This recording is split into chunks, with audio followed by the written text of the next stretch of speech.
Bolehkah seorang pemimpin bisa kepala daerah menggunakan bahasa lokal bukan bahasa Indonesia termasuk kemudian kemarin ada satu orang yang cukup saya pandang selama ini opini-opininya menyampaikan gugatan. Kenapa sih KDM itu di mana hebatnya? Di mana-mana pakai bahasa Sunda. Dan saya tertawa, saya menyayangkan ada statement seperti itu bukan karena saya dekat dengan KDM. Jadi gini saya sebagai seorang coach komunikasi ingin menyampaikan salah satu tips sukses kita berkomunikasi itu adalah harus menggunakan bahasa yang dipahami oleh audiensnya.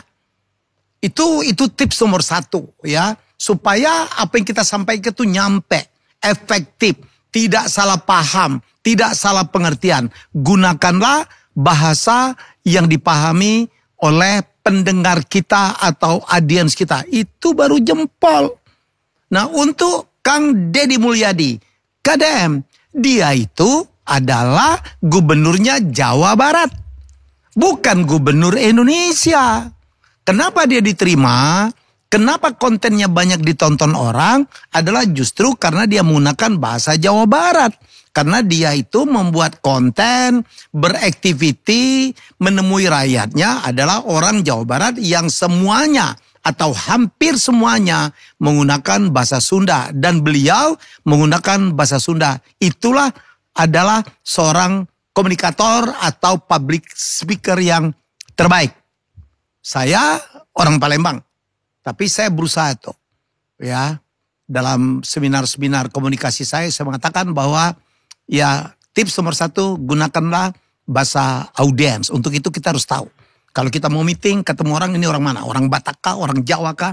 Orang Solo kah? Orang Kalimantan kah? Karena mereka punya diksi, punya bahasa, punya metafor yang berbeda. Kalau kita ingin mendapatkan dalam 1 menit, 2 menit, 3 menit, opening itu udah ngeklik, kita harus masuk, melakukan leveling, melakukan persamaan frekuensi dengan lawan kita bicara atau lawan kita komunikasi. Paling gampang kita masuk ke mereka. Ingat Bon Jovi, Chris Martin, begitu show di Jakarta, wah dia tanya tuh, halo Jakarta, apa kabar? Itu ada dalam rangka untuk publik bilang, wow, dia ngerti bahasa kita loh. Ingat Obama waktu pidato di UI, dia mengatakan pulang kampung nih, aduh gempar di kita banget tuh. Nah, jadi kalau Anda mau diterima omongan Anda, gunakanlah bahasa yang dimengerti oleh audiens, oleh publik kita.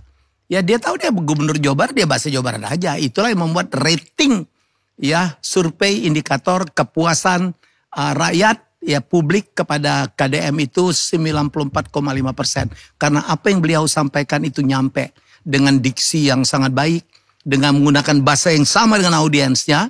Ya, karena sekali lagi dia adalah gubernurnya Jawa Barat, bukan gubernur Indonesia. Jadi ini sekaligus untuk tips kepada pejabat-pejabat publik, pimpinan-pimpinan dia.